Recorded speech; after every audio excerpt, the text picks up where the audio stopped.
Hello and welcome to another episode of Rob's Ramblings here on the Bucks and Six channel. And today at the Brown Table of Sports Card Collecting, I'm going to show some cards that I've been looking forward to showing since the day I started this channel. And now I have the perfect opportunity to showcase them because the Ryder Cup is right around the corner. And I'm at the risk of scaring away some of my viewers. I'm going to actually show some golf cards today because this channel, after all, is supposed to be about showcasing my collection.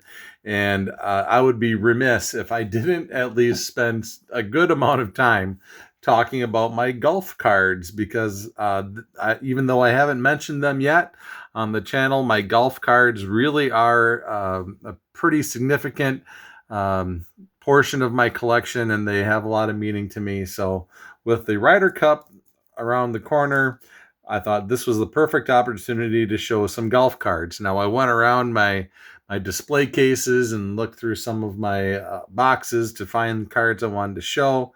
I just have way too many golf cards to put on one episode, so I narrowed it down, but I still have quite a few to go. So this might be a little bit longer than my typical episode, but I'm going to try to get through them all. And I know that my good friend Card Wolf will probably scoff at this and say that this is my non-sport card section of my collection because he likes to give me some ribbing about the fact that I collect golf cards. And he tries to claim that golf is not a sport, but I would challenge him, Card Wolf, if you're watching this episode, I would challenge you to go out to the first tee box at Bethpage Black this Friday morning and make that claim to the audience that has gathered there. And we'll see what they had to say to you if you tried to make that claim there. Anyway, just having some fun with Card Wolf.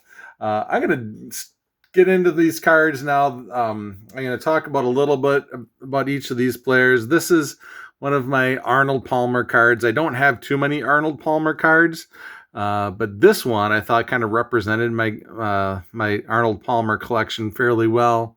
It's black and white photo, just a real sharp image. Just love that post swing pose that he's got there.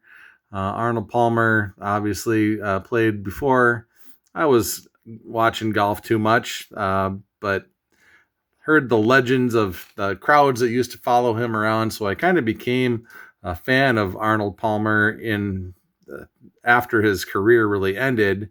He was a great man, did a lot of good things for the golf community and for, just charities at large. So Arnold Palmer. My next card here, this is a Francesco Molinari autograph card.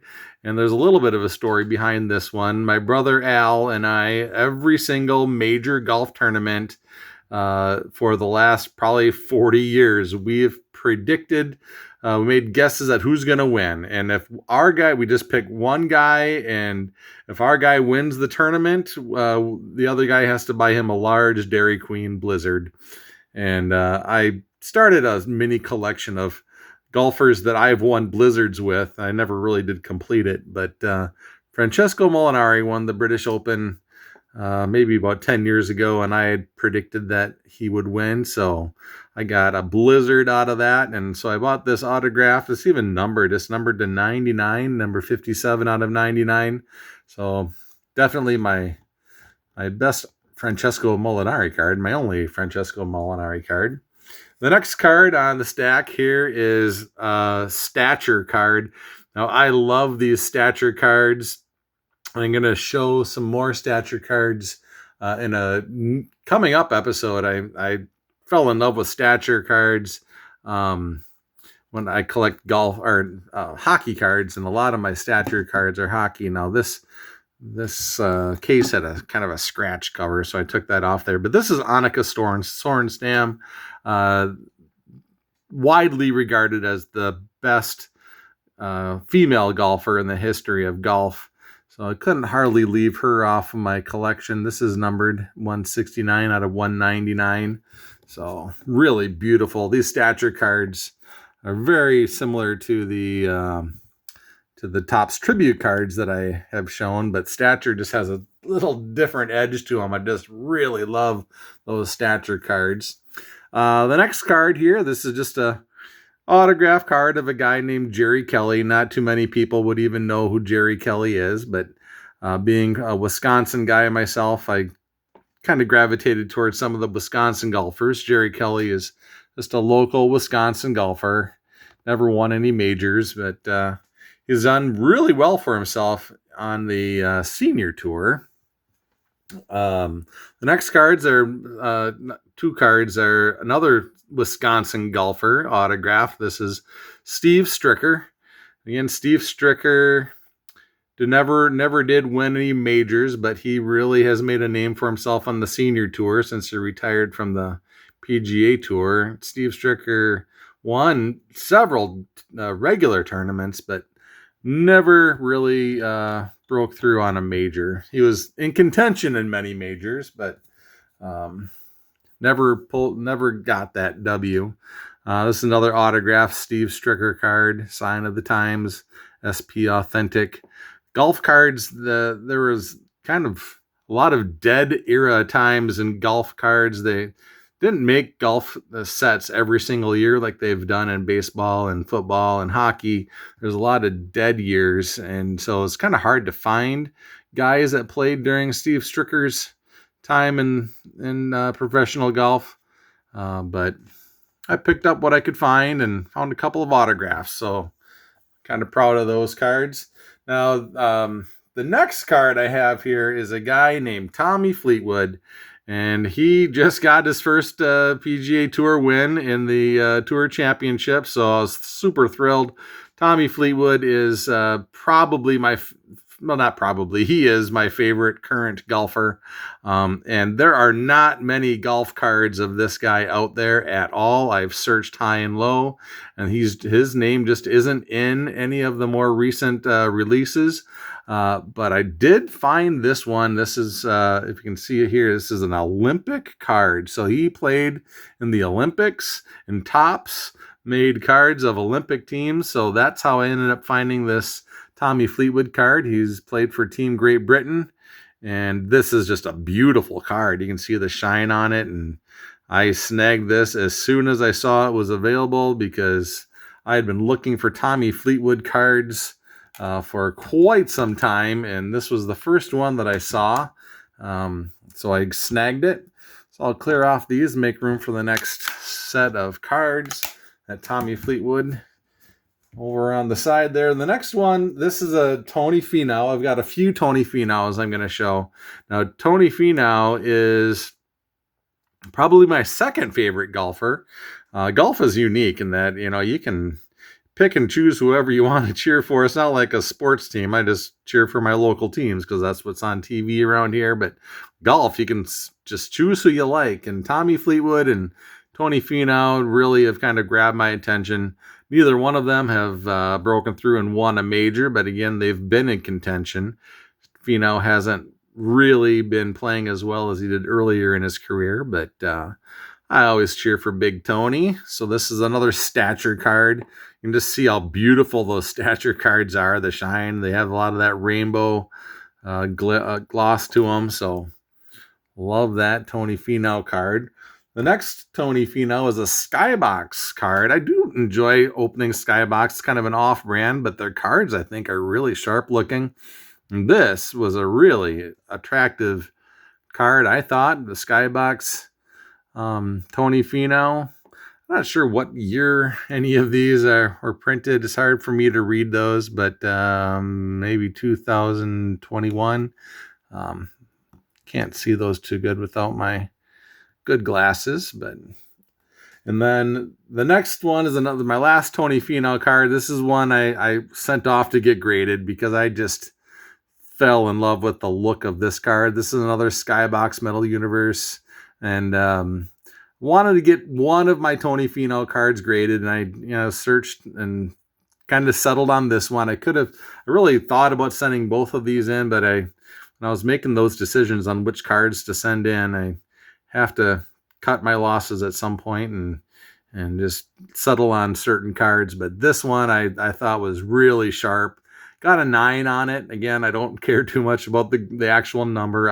When I send cards in to get graded, I'm not really sending them in for the grade. I'm sending them in to get slabbed up and protected in these beautiful cases, and that's what I pay for. I don't pay for the number.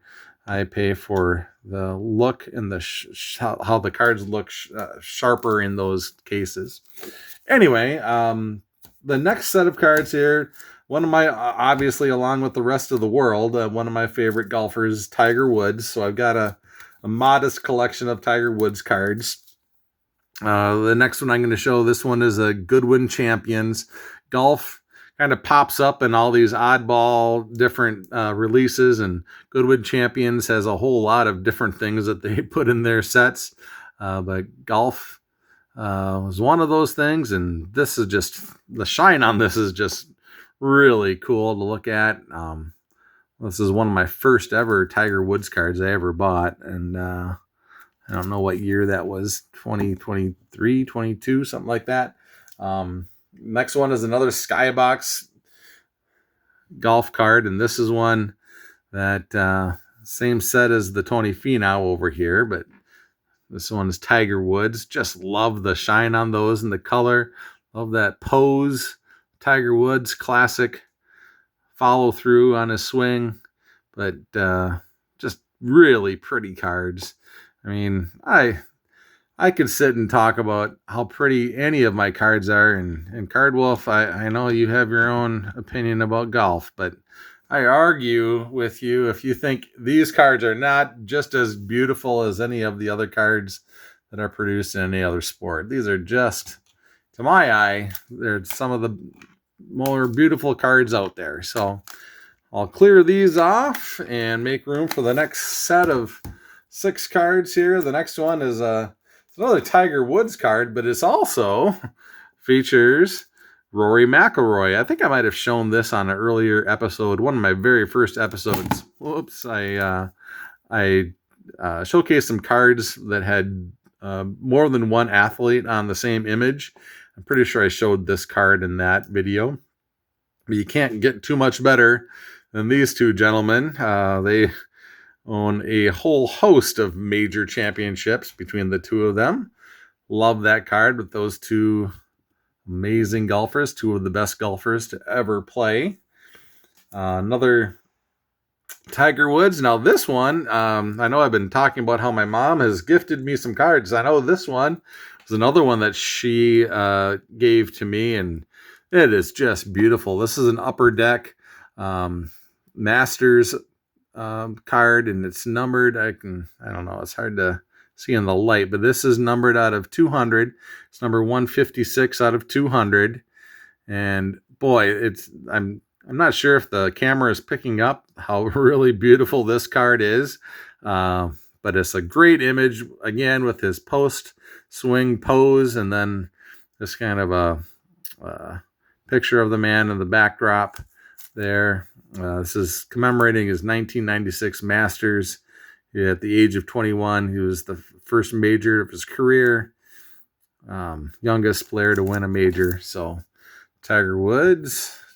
Next one, this for a long time, this was my favorite golf card, and I craved having it. And I found it at a card show not too long ago, and I picked it up. This is a graded PSA 8. This is what is sometimes considered the Tiger Woods rookie card. It's the 2001 Upper Deck. But in golf, it's hard to really say what is a player's rookie card and what is just a card, because so many players played for their first time and years when golf cards weren't even made. But for all intents and purposes, I think this one is probably most widely recognized as Tiger Woods' rookie card or first card.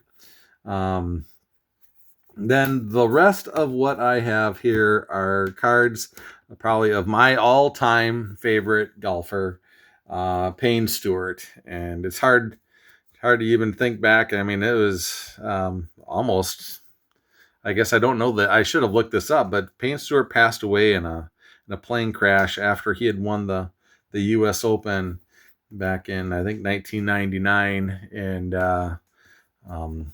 it's just a tragic way to end his career. And I'm going to talk about some of that when I get to the next few cards. But I think this was the first Payne Stewart card I ever purchased, and this case is all scratched up. I'm going to take the cover off of this one so we can look at the card without the scratches on the cover. But this card it's hard to see. It's a foil card.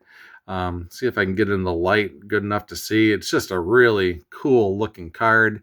It's a Aurum is what it's called, Artifacts Aurum, and it's made by Upper Deck. But just a really cool looking card there. I'll get that scratchy cover back on it just to protect it. So I don't want to have it scratched, and here I am fumbling around with the case. That's a cool card. Next one is another Payne Stewart card. There's no particular value to this one. This is a pro set, but I just loved it. It's got kind of the green striping, and then the matches his green shirt that he was wearing. And of course, I'm a Packers fan, so the Packer colors kind of caught my eye on that card. So that's a lower end Payne Stewart. And the last two cards I have again are Payne Stewart cards that I've sent in for grading. The first one really doesn't have much monetary value, but I just loved the photograph of the man. So here it is. This is a 2001 Upper Deck Payne Stewart. Again, it's the same set as this Tiger Woods card, but just love that. It shows his style.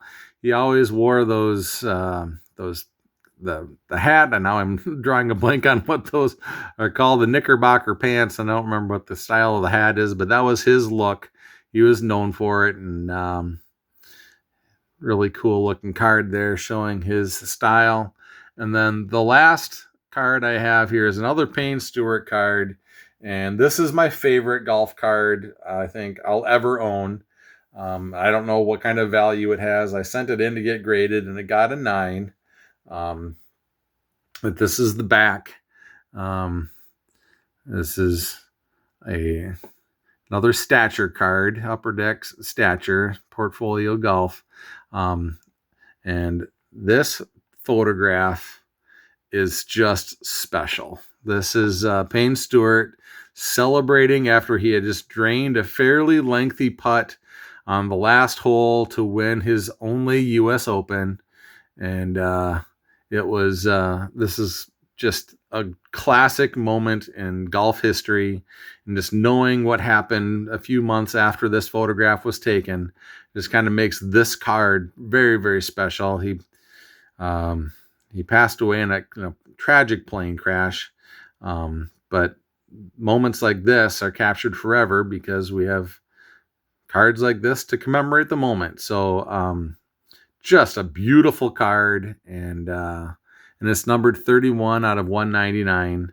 And Payne Stewart, it's a real tragedy that he didn't get a chance to play longer and make more memories. But this moment captures the essence of Payne Stewart celebrating his victory. So anyway, with the Ryder Cup coming up this weekend, I really wanted to show off these cards because they're just gorgeous. I mean, I can't stop looking at this Payne Stewart card.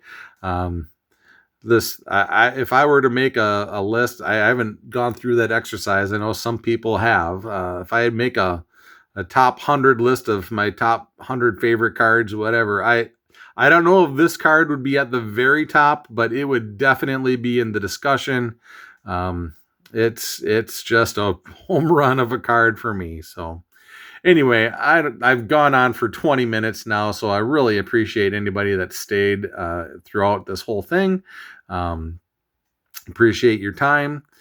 So until next time, enjoy the hobby and stay true to yourself.